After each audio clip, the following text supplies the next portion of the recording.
So hello everyone, आप सभी का स्वागत है हमारे चैनल टाइम पास क्लासेस में। तो मेरे प्यारे दोस्तों, ये हमारे चैनल का सेकंड वीडियो है और आज इस सेकंड वीडियो में हम क्लास 7 की हिस्ट्री पढ़ेंगे। हिस्ट्री में हमारा चैप्टर होगा सेकंड है और आपको पता है हम एनसीईआरटी बुक को फॉलो कर रहे हैं, यानी एनसीईआरटी बुक्स को पढ़ रहे हैं। तो सबसे पहले मैं आपको बता दूं हमारा चैप्टर का नाम क्या है, हम आज इस चैप्टर में क्या पढ़ने वाले हैं। तो चैप्टर 2 है हिस्ट्री की क्लास 7 की, जो चैप्टर का नाम है नए राजा और उसके राज्य। हमारा चैप्टर का नाम है नए राजा और उसके राज्य। तो सबसे पहले इस वीडियो को स्टार्ट करने से पहले कुछ बेसिक्स बातें जानिए।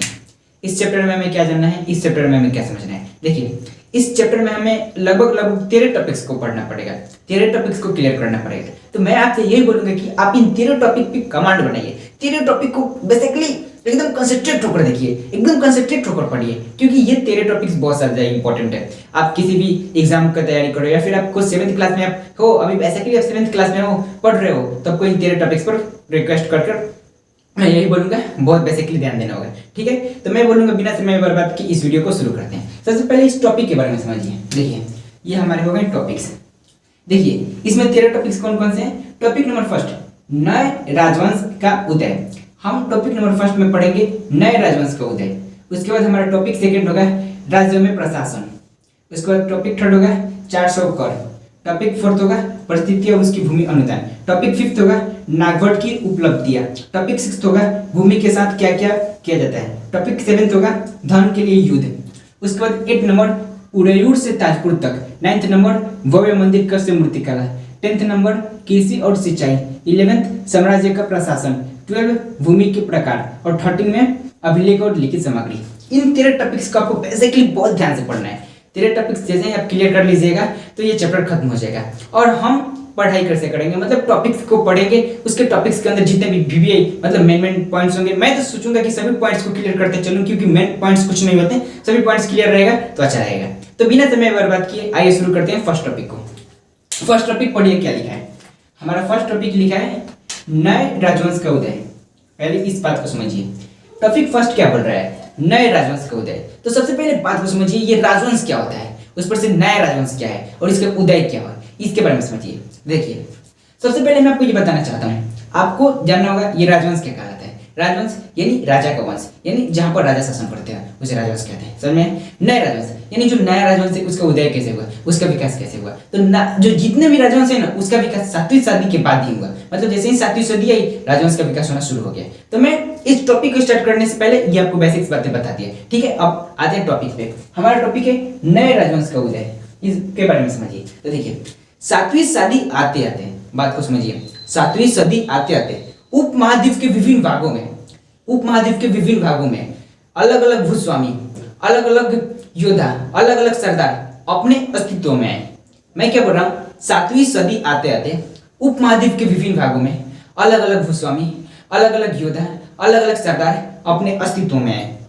जब ये सब अपने अस्तित्व में, तो वहां पर जो शासक होते थे, कहाँ पे शासक होते थे, तो जो उपमहाद्वीप में शासक होते थे वो शासक इन्हें किसके रूप में, तो सामंत के रूप में और मतहात के रूप में मान्यता दिए। आप मेरे बातों को समझिए, आपको समझ में नहीं आया होगा, अब बात समझिए। देखिए, हमारा फर्स्ट टॉपिक है नए राजवंश का उदय। तो देखिए, 7वीं सदी आते आते, मैंने जैसे ही बोला 7वीं सदी आते आते, आपके मन में फटाक से एक सवाल खटका होगा, ये 7वीं सदी होता क्या है, ये सदी क्या होता है। तो सदी 1 से लेकर 100 वर्षों की अवधि को सदी कहते हैं। मैं क्या बोला, 1 से लेकर 100 वर्षों की अवधि को सदी कहते हैं। देखिए, नए राजवंश का उदय, सबसे पहले आपको समझना होगा नए राजवंश का उदय, नए राजवंश का उदय।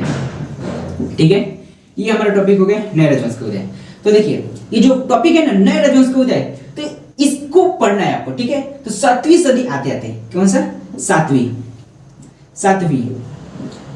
सदी, ये जो 7वीं सदी है ना, इसके आते आते, जैसे ये 7वीं सदी आया, जैसे ही 7वीं सदी आया, तो 7वीं सदी के आने के बाद बड़े बड़े भूस्वामी, बड़े बड़े योद्धा, बड़े बड़े सरदार अपने अस्तित्व में आ गए। तो मैंने आपको बता दिया कि 7वीं सदी के आने के बाद बड़े बड़े भूस्वामी, योद्धा, सरदार अपने अस्तित्व में आ गए। कहां पे आ गए, तो उपमहाद्वीप में। तो आपके मन में एक क्वेश्चन आया होगा, ये सदी क्या होता है, सदी किसे कहते हैं। तो मैंने आपको बताया सदी,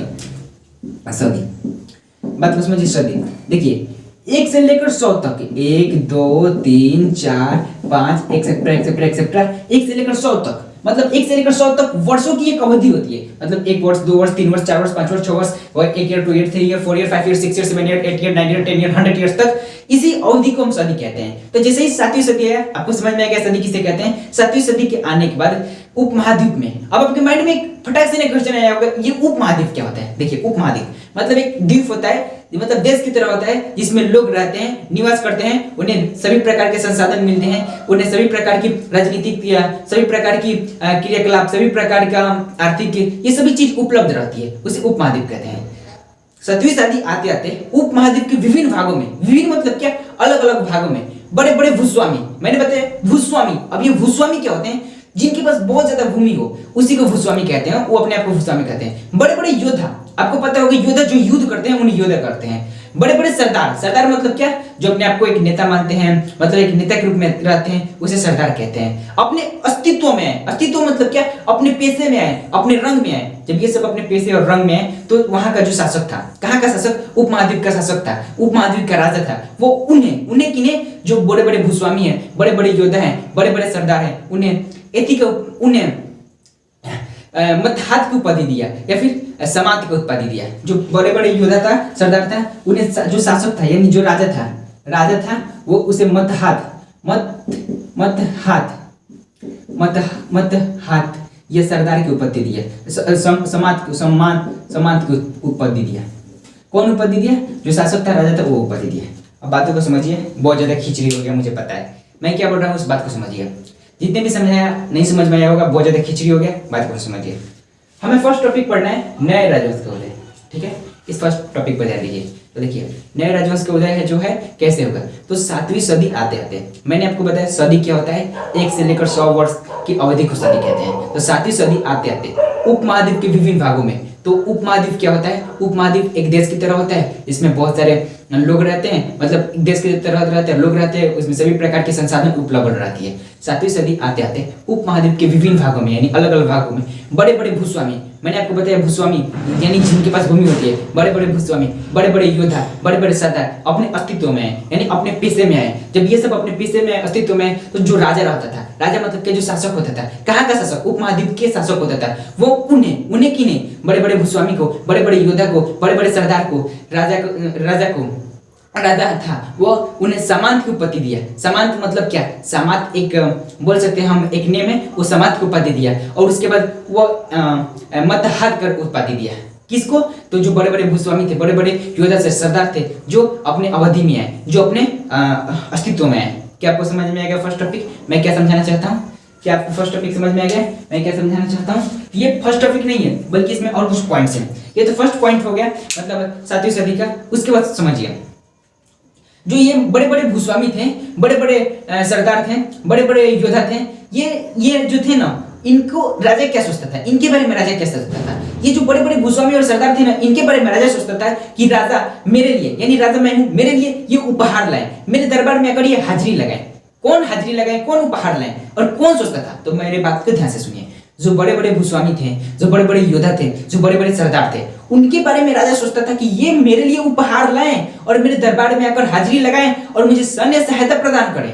कौन सोचता था, तो ये राजा सोचता था। किसके बारे में सोचता था, तो बड़े बड़े भूस्वामी के बारे में, बड़े बड़े योद्धा के बारे में, बड़े बड़े सरदार के बारे में। क्या सोचता था कि वो मेरे लिए उपहार लाएं, वो मेरे दरबार में आकर हाजिरी लगाएं और वो मुझे सैन्य सहायता प्रदान करें। 2 पॉइंट्स मैंने क्लियर करवा दिया।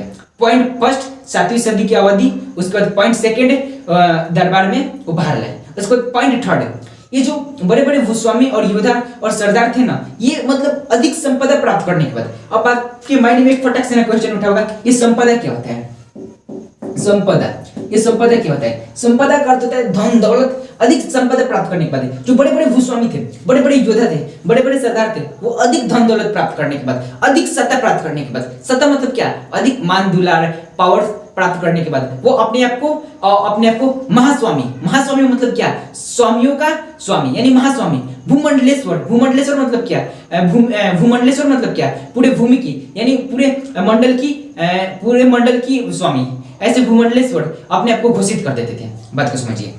हम लोगों का तीसरा पॉइंट है, जो बड़े बड़े भूस्वामी हैं, बड़े बड़े योद्धा हैं, बड़े बड़े सरदार हैं, उनको अधिक सत्ता संपदा प्राप्त करने के बाद वो अपने आप को महास्वामी, महाभूमंडलेश्वर घोषित कर देते थे। यहां तक समझ में आया, ठीक है।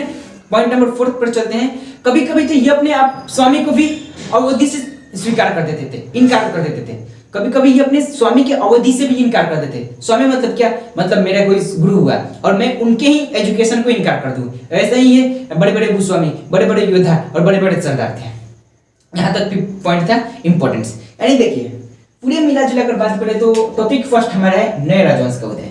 ठीक है, इस टॉपिक फर्स्ट में 5 पॉइंट्स हैं। मैंने 5 पॉइंट्स आपके सामने एक्सप्लेन किया है, शायद आपको नहीं समझ में आया होगा, फिर से मैं रिपीट करता हूँ। नए राजवंश का उदय ये हमारा फर्स्ट टॉपिक है।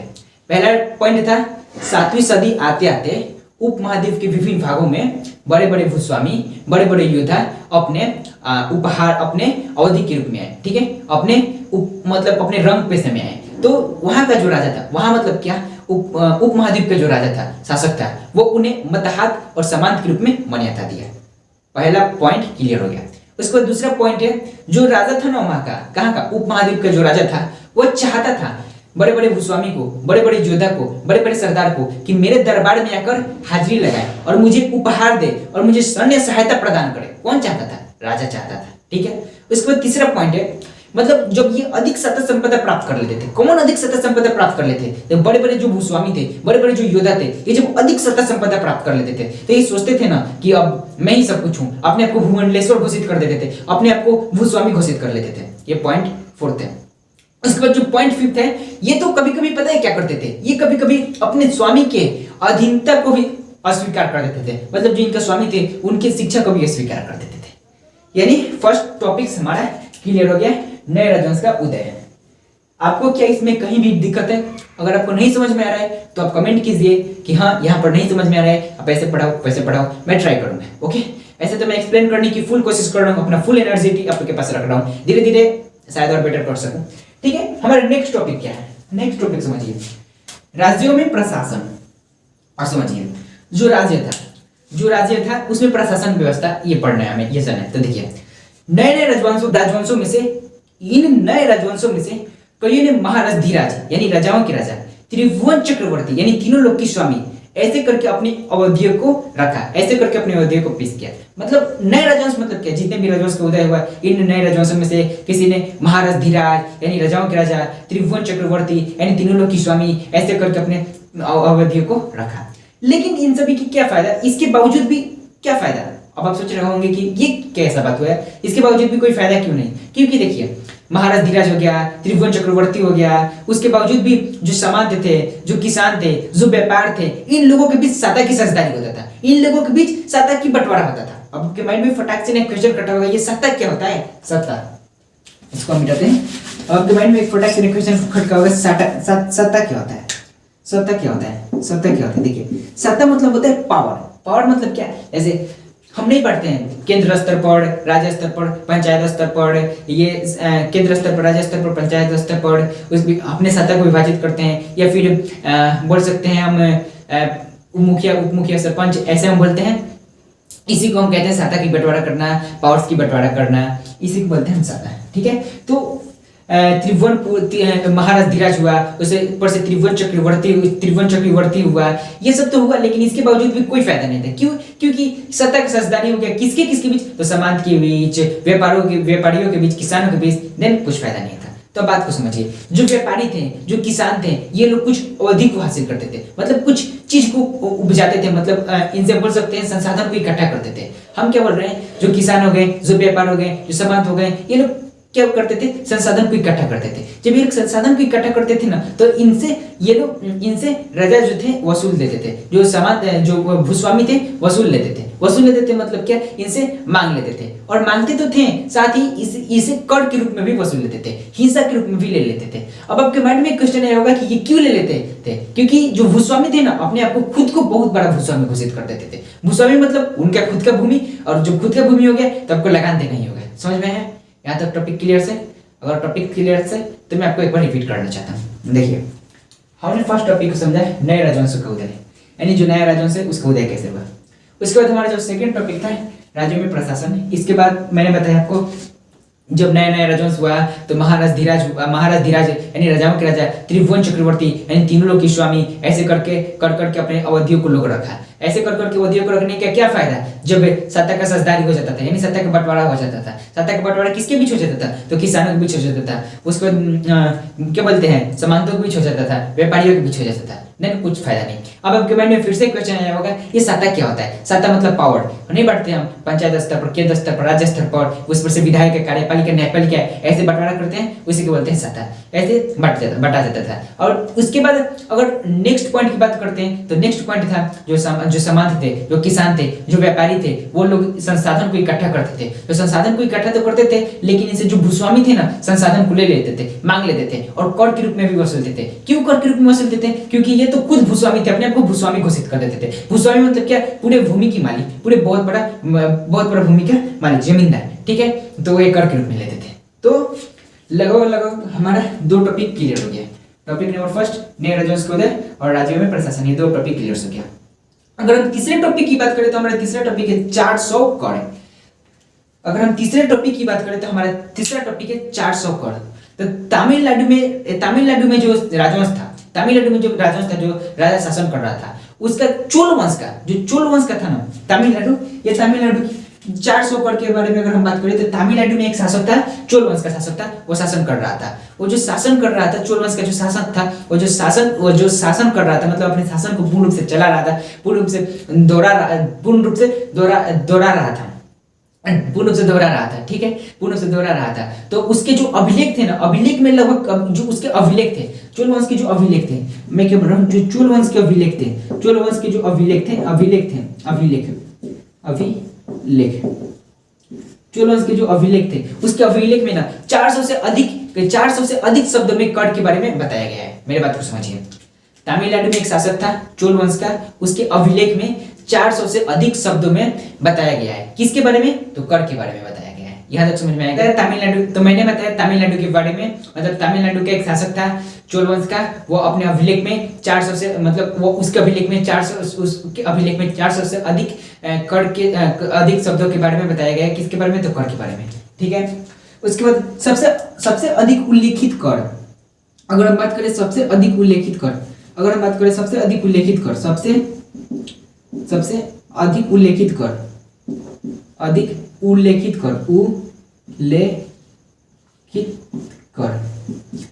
अगर हम बात करें सबसे अधिक उल्लेखित कर, तो वो है वेटी। अगर हम बात करें सबसे अधिक उल्लेखित कर, तो वो है वेटी।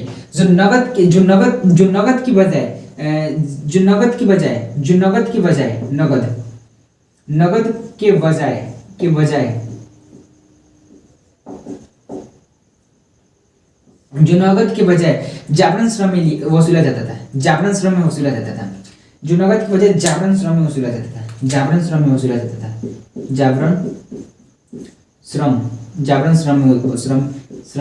जाता था। बात को समझिए। अगर हम तमिलनाडु में बात करें तो सबसे अधिक उल्लेखित कर वेटी है, जो नगद श्रम के बजाय जागरण श्रम में वसूला जाता था। क्या यहाँ तक आपको समझ में आया? अगर यहाँ तक समझ में आया तो बात करें कर की, तो छत के बाद जो छाजा निकाला जाता है उसके लिए कर था। तार का पेड़ यानी तरकुल का पेड़ हो गया, खजूर का पेड़ हो गया, इस पैर हो गया, इस पे सीढ़ी लगाकर चढ़ने के लिए, इसके लिए भी कर था। इन सभी ऐसे कर थे। कहाँ पे ये आपको उल्लेखित मिलेगी, तो तमिलनाडु में मिलेगी। और सबसे अधिक उल्लेखित कर क्या है, तो वेटी है। यहाँ तक क्लियर हो गया। उसके बाद हम बात करें तो हमारे 3 टॉपिक्स क्लियर हो गए। पहला नए राजवंश का उदय, दूसरा राज्य में प्रशासन, तीसरा 400 कर। अगर चौथी टॉपिक्स की बात करें तो परिस्थितियां और भूमि अनुदान। अगर चौथी टॉपिक्स की बात करें तो परिस्थिति और भूमि अनुदान, ये बहुत छोटा टॉपिक है, तो आप इसको बेसिकली समझिए।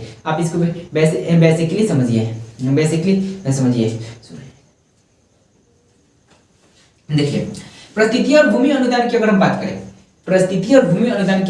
तो ये एक शब्द है जिसको माना भी जा सकता है और नहीं भी माना जा सकता है, ठीक है। लेकिन परिस्थिति और भूमि अनुदान पता है क्या शो अप करती है? जो परिस्थितियां है ना, वो राजवंश के रहन सहन की अवधि को बताती है। मतलब रहने की शौक, रहने के स्टाइल, रहने की जीने की अवधि, ये सभी चीज को डेडिकेट करती है।